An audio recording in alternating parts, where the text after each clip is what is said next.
The holographic display cast eerie shadows across Dr. Elizabeth Walker's face as she reviewed the decoded transmissions for the 100th time.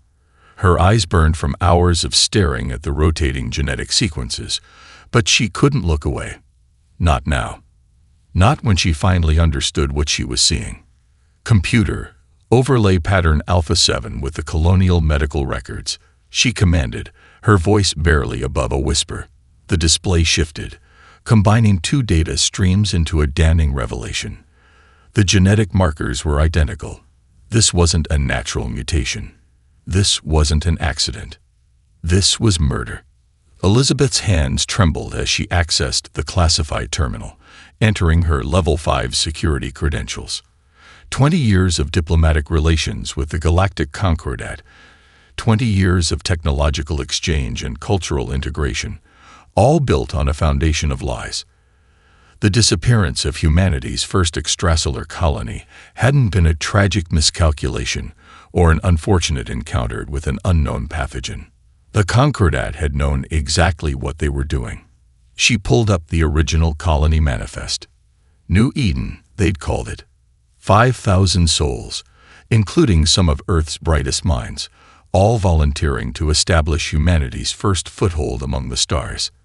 The manifest included photos, and Elizabeth found herself staring into the faces of the dead. Families, children, scientists, farmers, all of them unknowing test subjects in the Concordat's cruel experiment. The security door hissed open behind her, and Elizabeth quickly minimized the display. Director Thomas Matthews entered, his formal military uniform looking crisp even at this late hour. "Dr. Walker, you're here later than usual. Just following up on some anomalies in the exchange data," she said, keeping her voice steady. She'd worked with Matthews for years, but right now she couldn't trust anyone. Not until she understood the full scope of what she'd discovered. Matthews nodded, moving to his desk across the room. "The Concordat representatives were asking about your progress on the genetic library project. They seem quite interested in human biological adaptation mechanisms." Of course they were. Elizabeth felt a chill run down her spine as the pieces clicked into place. They weren't just studying the colony's destruction. They were preparing for more tests. The genetic sequences she decoded included markers for multiple species, not just humans. "I'll have a preliminary report ready next week," she lied, already planning her next move. The data had to be secured, transmitted to multiple secure locations. The truth needed to survive, no matter what happened to her. As soon as Matthews left, Elizabeth initiated a secure connection to her private server. Her fingers flew across the holographic keyboard, encoding the data within seemingly routine research files. The evidence was irrefutable. Detailed logs of the pathogen's development, deployment vectors, even psychological assessments of the colonists' likely reactions. The Concordat Science Directory had chosen New Eden specifically because of its isolation. They'd wanted to study how humans would respond to the engineered virus, how we'd try to fight it, what solutions we'd attempt. They'd recorded everything, analyzing our species' problem-solving approaches even as they died. Elizabeth fought back tears as she read through the clinical descriptions of the colonists' final days. The Concordat researchers had noted our fascinating resilience and unexpected technological innovations in the face of death. They'd been particularly impressed by how the colony had maintained social order even as the virus claimed more lives. A message alert flashed across her screen. Someone was accessing the main database, reviewing her recent queries. They knew. Somehow, they knew she'd found it. Elizabeth initiated her emergency protocols, sending the encoded data packets through dozens of separate channels. Let them try to stop all of them. The truth about New Eden would survive. As the building's security systems began to lock down, Elizabeth smiled grimly.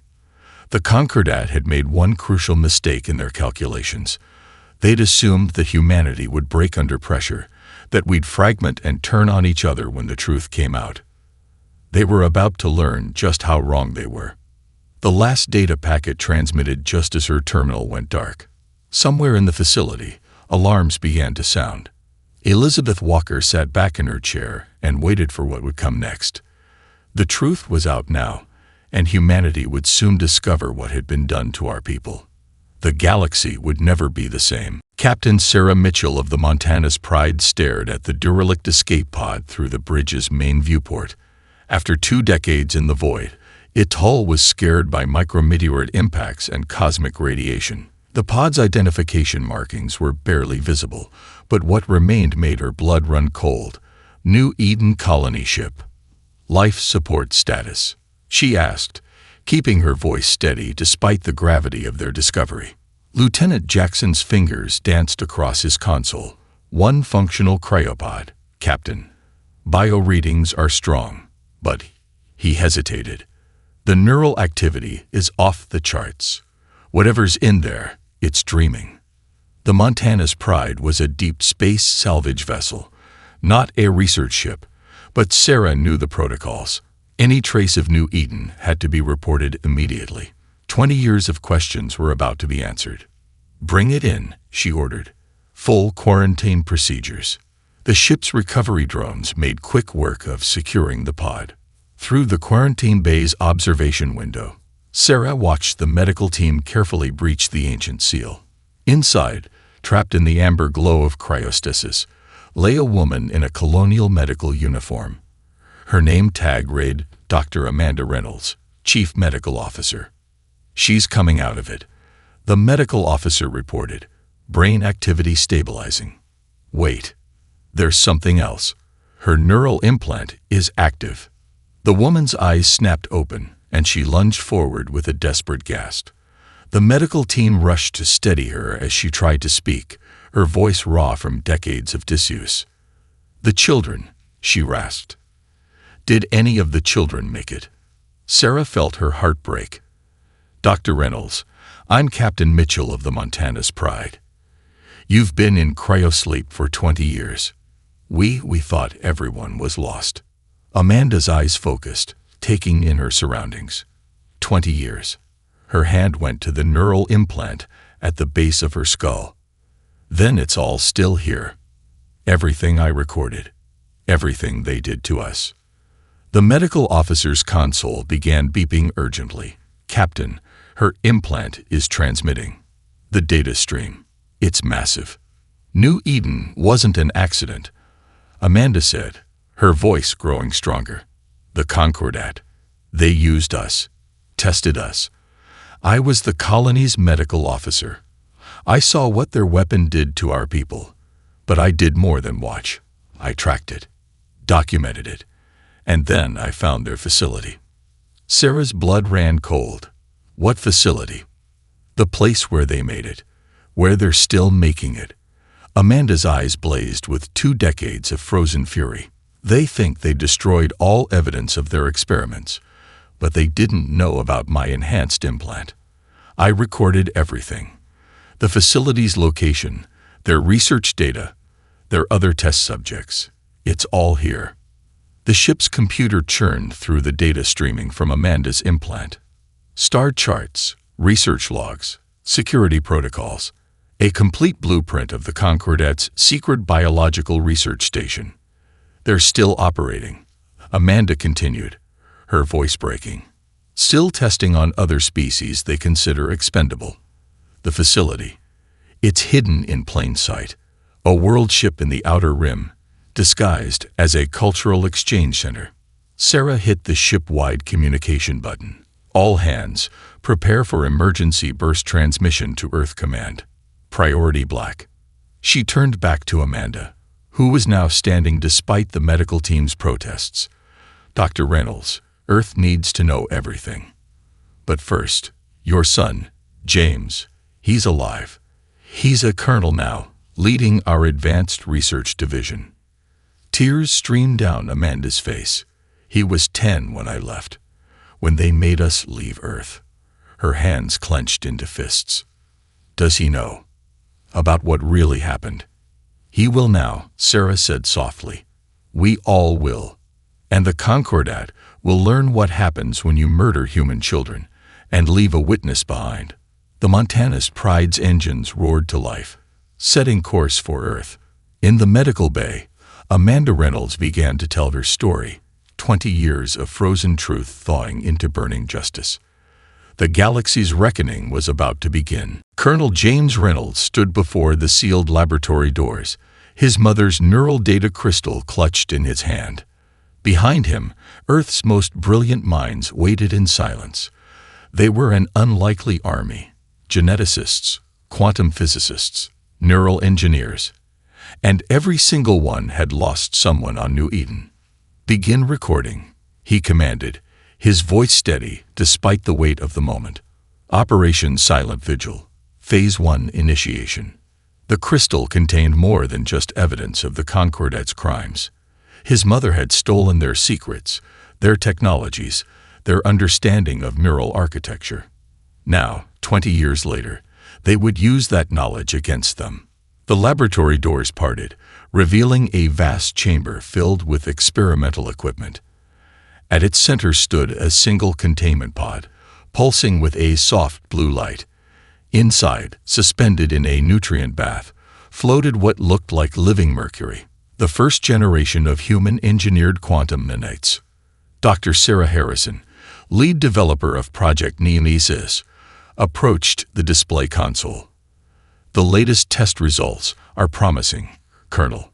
The nanites can successfully map and modify neural pathways without causing permanent damage." "Show me," James said, moving to stand beside her. The holographic display sprang to life, showing test results from voluntary human subjects. The nanites could create perfect empathy links, allowing one person to experience another's memories, emotions, and physical sensations. "They never understood us," James continued, addressing the room.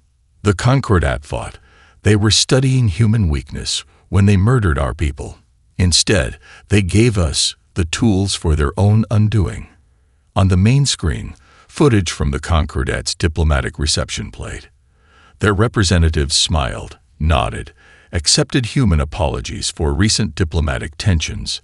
They believed they were watching a broken species come to heal. "They think we're planning a war," Dr. Harrison said, a grim smile playing across her face. "They're watching for weapons development, fleet movements, military buildups. They have no idea what we're really creating." James touched the crystal again, thinking of his mother, now recovering in a secure medical facility. "How long until the final phase?" 2 weeks, Sarah replied. "The nanite reproduction rate has exceeded our projections. Once deployed, they'll be completely undetectable by Concordat security systems. They're looking for energy weapons, explosives, traditional bioagents. This," she gestured to the containment pod, "this is beyond their understanding." The room's atmosphere changed as James activated his secure communication link. On the main screen, a live feed from the orbital defense platform showed a Concordat diplomatic vessel approaching Earth. "Their High Commission arrives tomorrow," he announced. "They're coming to address our concerns about New Eden. They think a few empty words and token gestures will satisfy us." His eyes hardened. "They don't realize that every member of their delegation will be a carrier when they leave." Dr. Harrison's team began their final preparations. The nanites would be loaded into specially designed delivery systems, seemingly innocent gifts, ceremonial items, even the very air in the diplomatic chamber. Each particle was programmed with a single purpose: to make the Concordat feel everything they had inflicted on others. "Your mother would be proud," Sarah said softly, standing next to James as they watched the teamwork. "We're not just avenging New Eden. We're making sure nothing like this ever happens again." James nodded, his hand unconsciously touching the small pendant he wore. A fragment of New Eden's colony ship, given to him by his mother before her final launch. "They thought they were testing human resilience," he said. "Instead, they're about to experience it firsthand." Above them, through the laboratory's reinforced viewport, Earth's night sky glittered with stars. Somewhere out there, the Concordat's research facility continued its brutal work, unaware that human justice was about to show them the true meaning of evolution. The hidden blade was ready. Now it was time to strike. Dr. Sarah Harrison watched the holographic display as the latest test results scrolled past. The quantum nanites danced in their containment field, each one a miracle of human engineering. Project HFY had evolved far beyond their initial projections, becoming something that would make the Concordat's most advanced technology look like children's toys. Neural link established. The lab tech announced. Test subject Alpha is ready for the empathy transfer. In twin isolation chambers, 2 volunteers waited. One had lost his entire family on New Eden. The other had never experienced real loss in her life. What was about to happen would change both of them forever. Initialize transfer protocol, Sarah commanded. The nanites activated, creating a bridge between 2 human minds that transcended simple communication. This wasn't just sharing memories. It was sharing the very essence of human experience. The female subject gasped as 20 years of grief flooded her consciousness. Tears streamed down her face as she felt the loss of people she'd never met, experienced the horror of watching children die from an engineered plague. The male subject remained still, but his neural readings showed the transfer was complete. Remarkable, Colonel Reynolds said, studying the data. The emotional transfer is perfect, but there's no trauma response, no psychological damage. They're not just sharing the memory, they're sharing the strength to bear it. Sarah nodded. That's what makes this different from simple torture. We're not just forcing them to feel pain, we're making them understand why it matters. The nanites don't just transmit suffering, they transmit human resilience. The test subjects were separated, the link dissolved. Both would retain the experience, but neither would be haunted by it. The nanites had found a way to share truth without breaking the mind that received it. Begin final calibration, Sarah ordered. Adjust for Concordat neural architecture. The laboratory hummed with activity as teams of scientists made the final modifications. The nanites would need to interface with alien minds, forcing empathy on beings that had never evolved to feel it the way humans did. They think their emotional control makes them superior, James said, watching the nanites reconfigure themselves. They've spent millennia suppressing what they call lowered emotions. Compassion, grief, regret. He smiled grimly. We're about to show them what they've been missing. On the main screen, security footage from the Concordat's research facility played. Dr. Amanda Reynolds had stolen more than just data. She captured their entire operational philosophy. The casual cruelty, the clinical detachment, the absolute certainty that their actions were justified by scientific progress. Final simulation complete. The system announced. Nanite adaptation rate at 100%. Project HFY is ready for deployment. Sarah activated the main display, showing the delivery plan. The nanites would be transported in the blood of human diplomats, carried right past the Concordat's most sophisticated scanners. Once inside their facility, the microscopic machines would spread through their environmental systems, waiting for the signal to begin their work. Remember, she addressed the team, this isn't about revenge. It's about justice, understanding. We could have created a weapon to destroy them. Instead, we're going to make them destroy their own ignorance. James stepped forward, holding up a small vial of what looked like mercury. In 24 hours, this enters the Concordat's world ship. In 48 hours, their leadership will experience every moment of pain they've ever inflicted on others. Not just New Eden. Every species they've ever tested. Every life they've carelessly destroyed in the name of progress. The room fell silent as the weight of what they'd created sank in. This wasn't just a weapon. It was evolution forced by human hand. The Concordat had tried to study human adaptation. Now they would adapt, or break under the weight of their own actions. Prepare for transport, Sarah ordered. Project Nemesis goes live at dawn. Above them, the stars continued their silent watch.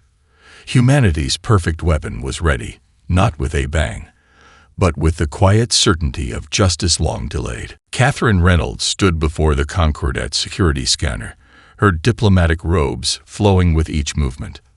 The nanites in her bloodstream remained perfectly still, masquerading as normal human blood cells. 20 years of scientific development had led to this moment, and the Concordat's superior technology was about to miss the greatest Trojan horse in galactic history. Scan complete, Ambassador Reynolds, the Concordat's security officer, announced, his upper appendages writhing in what humans had learned was a sign of smug satisfaction. You may proceed to the central chamber. Catherine smiled, the perfect picture of human submission. Thank you for your thorough protection. The Concordat's security measures are most impressive. Every word dripped with carefully calculated admiration. Behind her, the rest of the human delegation passed through the same scans. Each of them carried the invisible weapon in their veins, and each played their part perfectly. They were the children and grandchildren of New Eden's lost, chosen not just for their genetic links to the dead, but for their ability to hide their true purpose behind diplomatic pleasantries. The central chamber of the world ship was a marvel of alien architecture. Crystalline spires reached toward a simulated sky, while anti-gravity platforms carried various species to different levels. At its heart sat the Concordat's High Council chamber, where the true purpose of this facility remained hidden behind layers of bureaucracy and lies. Ambassador Reynolds, a silken voice called out. High Commissioner Vexthor approached, his iridescent scales catching the light. We are most pleased by humanity's willingness to discuss these historical concerns. Catherine bowed slightly, the movement causing the nanites in her system to begin their silent dispersal through the chamber's air filtration system. The loss of New Eden was a tragedy that still weighs heavy on our hearts, High Commissioner. We seek only understanding. Of course, Vexthor gestured for them to follow. Though I must say, your species' attachment to past events is most curious. Surely 20 years is sufficient time to move beyond such matters. The human delegation followed him into the council chamber. Catherine caught the eye of her security chief, who gave an almost imperceptible nod. The nanites were spreading perfectly through the ventilation system, reaching every corner of the facility. Time affects us all differently, Catherine replied, taking her seat at the negotiation table. Humans have a particular gift for memory. We learn from history in ways that sometimes surprise other species. The council members filed in, each one radiating the same patronizing superiority that had led them to experiment on New Eden. They had no idea that every breath they took now contained the seeds of their own revelation. We have prepared a comprehensive response to your concerns, another council member began, activating a holographic display, including a generator statistical analysis of colonial development patterns that clearly shows. Catherine let the words wash over her as she monitored her neural implants readings. The nanites were now present in every major system of the facility. Soon, they would begin their real work, infiltrating the neural systems of every Concordat leader present. Perhaps, she interrupted smoothly, we could first discuss the nature of empathy in interspecies relations. The words were a signal to her team. The next phase was beginning. The council members exchanged looks of barely concealed disdain. Empathy was considered a weakness among their kind, a primitive emotion that they had evolved beyond. My dear Ambassador, Vexthor said indulgently, surely we need not delve into such basic concepts. We are here to discuss practical matters. Catherine smiled, thinking of her grandmother Amanda's face when she'd volunteered for this mission. On the contrary, High Commissioner, I believe empathy is about to become the most practical matter in the galaxy. Above them, the ventilation systems continued their silent work, spreading justice one microscopic particle at a time. The Concordat had built this chamber to hide their crimes. Now it would become their confessional. High Commissioner Vexthor was mid-sentence when the first wave hit. His scales suddenly lost their luster, and his voice trailed off into silence. Across the council chamber, other members began to shift uncomfortably in their seats, their normally composed features twisting into expressions of confusion. Catherine Reynolds sat perfectly still, watching as Project Nemesis began its work. The nanites had reached critical concentration in the Concordat leader's neural systems. Now came the moment that 20 years of planning had built toward. "Is something wrong, High Commissioner?" she asked softly, knowing exactly what was beginning to flood through his enhanced neural pathways. Vexthor's multiple eyes widened as the first memory struck him. What is this?"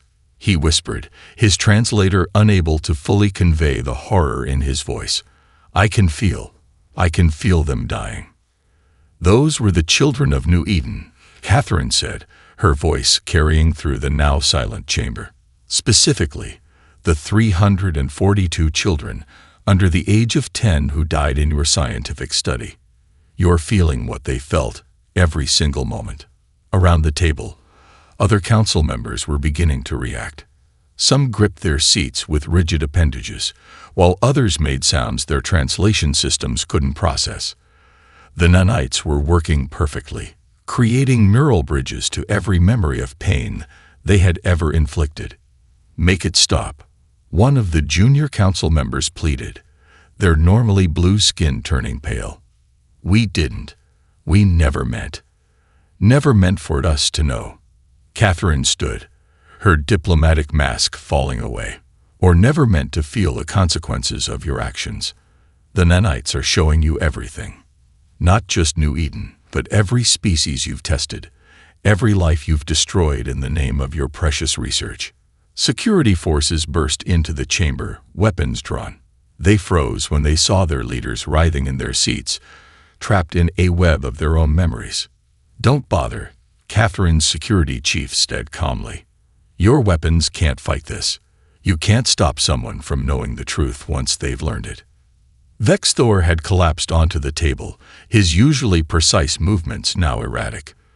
"The logical choice," he gasped. "It was always the logical choice. Species development required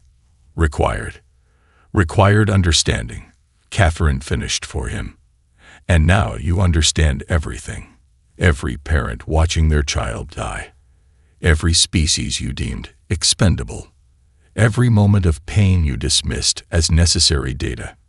The nanites continued their work, building bridges between minds that had never known true empathy. The council members weren't just remembering their actions. They were looking through them from their victim's perspective. "We could have killed you all," Catherine continued, walking around the table. "Could have engineered a weapon to wipe out your entire species. But that would have made us like you. Instead, we chose to make you like us. To make you feel. To make you remember." Outside the chamber, alarms began to sound as the facility's other occupants realized something was wrong. But it was too late. The truth had already spread through every level of the worldship, carried on currents of recycled air. "The data," one of the elder council members muttered, their vocal apparatus trembling. "The research, all those lives, will be remembered," Catherine said firmly. "Every single one. You wanted to study human resilience. This is it. We don't break under pressure. We transform it. We take our pain and turn it into purpose." She activated her neural link, sending the signal that would broadcast everything happening in this chamber across every Concordat communication channel. The galaxy would watch as their leaders faced the truth they had hidden for so long. "Welcome to understanding," Catherine said, standing among the fallen leaders of the Concordat. "It hurts, doesn't it? That's how you know it's real." The chamber filled with the sounds of truth breaking through centuries of calculated cruelty. Humanity's justice had come not with violence, but with the gift of inescapable understanding. Admiral Michael Walker stood before the Global Broadcasting Array, his uniform bearing the marks of both Earth Defense Force and the New Eden Memorial Command. Behind him, a wall of screens showed the chaos unfolding across Concordat space as their leaders continued to experience the full weight of their actions. "Begin transmission," he commanded, his voice carrying the weight of 20 years of preparation. The signal would reach every corner of known space, every colony, every station, every ship capable of receiving communications. "To all species of the galaxy, this is Earth Command." He paused, letting the translation systems catch up. For 20 years, the Concordat has hidden the truth about what happened to our colony on New Eden. Today, that truth comes to light. The screens behind him shifted, showing the evidence gathered by Dr. Amanda Reynolds. Test protocols, research notes, casualty reports, all now broadcasting across every available channel. 5,000 human lives were sacrificed for what the Concordat called species development research. Men, women, children, all murdered to satisfy scientific curiosity. His eyes hardened, but they made one critical mistake. They left a witness.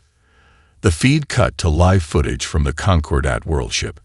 High Commissioner Vexthor and his council writhed under the effects of Project Nemesis, their carefully maintained composure shattered by the weight of their own memories. What you are witnessing is not torture. It is not revenge. It is understanding. Michael's voice remained steady. The leaders of the Concordat are experiencing every moment of pain they have ever inflicted on others. Not just the lives lost on New Eden, but every species they have ever deemed expendable in their quest for knowledge. In the background, reports began flooding in.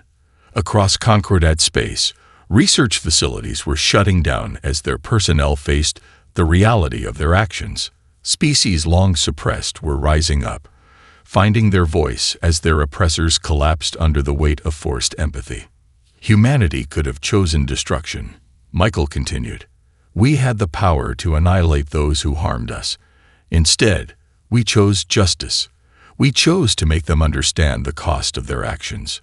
He held up a small vial of the nanite solution, letting it catch the light. This is Project Nemesis, not a weapon of death, but a tool of truth.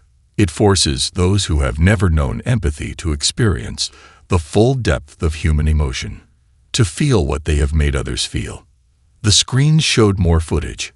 Concordat scientists breaking down as they relived their experiments from their victims' perspective, security forces dropping their weapons as the truth of their actions became unbearable. To those who have suffered under Concordat rule, your pain has not been forgotten. Your lives were not expendable. Your stories will be heard. Michael's voice softened slightly. And to those who have committed these crimes, this is your chance for redemption. Feel what you have done, understand its cost, and know that this is mercy. Reports continued to pour in. The nanites had spread beyond the initial targets, carrying their message of forced empathy through every level of Concordat society. Their carefully constructed hierarchy was collapsing under the weight of truth. Remember this day, Michael said, his words echoing across the stars. Not as the day humanity took revenge, but as the day we taught the galaxy the true meaning of justice. We are not your test subjects. We are your conscience. The transmission ended, but its effects were only beginning. Across known space, species long dominated by Concordat power were rising up, not with violence, but with the unstoppable force of truth finally spoken aloud. In the heart of the worldship, Catherine Reynolds watched as the last vestiges of Concordat authority crumbled. They had wanted to study human adaptation. Now they would adapt, or face the consequences of their own actions. 1 year after Project Nemesis, the New Eden Memorial Site stretched across the original colony's coordinates. Where death had once reigned, life now flourished. The crystal spires of the Galactic Ethics Council rose from the planet's surface. Their design a fusion of human resilience and alien innovation. Dr. Amanda Reynolds stood at the observation window, her hand resting against the transparent barrier. Below, representatives from 100 species gathered for the first assembly of the reformed Galactic Council. Her granddaughter Catherine would represent humanity today, speaking for both the living and the dead. "They're ready for you, Doctor," a young officer said, approaching with quiet respect. "The chamber is prepared for your testimony." Amanda nodded, straightening her formal uniform. 21 years had passed since she'd hidden in that escape pod, clutching the data that would change the galaxy. Now, she would help write the laws that would prevent such atrocities from ever happening again. The main chamber had been designed to reflect the new reality. No species sat above another, no position granted special priority. Even the former Concordat representatives, those who had chosen to embrace change rather than cling to their old ways, sat as equals among those they had once deemed inferior. "The Council recognizes Dr. Amanda Reynolds," Catherine announced, her voice carrying through the chamber. "Survivor of New Eden, bearer of truth, and architect of understanding." Amanda approached the central platform, her steps steadied despite her age. The faces that looked back at her were no longer marked by fear or arrogance. Project Nemesis had changed more than just the Concordat. It had transformed the very nature of galactic society. 1 year ago, she began, we forced truth upon those who had hidden from it. Today, we build something new from that understanding. She gestured to the holographic display, where the proposed Galactic Rights Charter floated in multiple languages. "Every species here has known both pain and power," she continued. "The nanites showed us not just the horror of what was done, but the potential for change. Those who once committed atrocities now work to prevent them. Those who once suffered now help guide us toward a better future." The display shifted, showing the changes already spreading through known space. Former research facilities transformed into centers of healing. Oppressed species rising to take their place among the stars. The walls of prejudice and power crumbling before the unstoppable force of shared understanding. Humanity's gift to the galaxy wasn't vengeance, Amanda said, her voice strong. It was the courage to face truth, no matter how painful. The strength to choose justice over revenge. The wisdom to know that real change comes not from destruction, but from understanding. Catherine stood, moving to join her grandmother. Together, they represented the bridge between past and future, between pain and healing. The gathered representatives watched in silence as they activated the final protocol of Project Nemesis. "From this day forward," Catherine declared, "the nanites will serve not as a weapon, but as a tool of unity. Any who would take power over others must first experience the full weight of their actions. Leadership will come not from force, but from understanding." The charter was ratified without a single dissenting voice. The galaxy had learned its lesson well, not through fear of humanity's power, but through the undeniable truth that power without empathy was nothing but cruelty given form. As the session ended, Amanda made her way to the memorial wall. 5,000 names glowed softly in the evening light, each one a testament to both loss and legacy.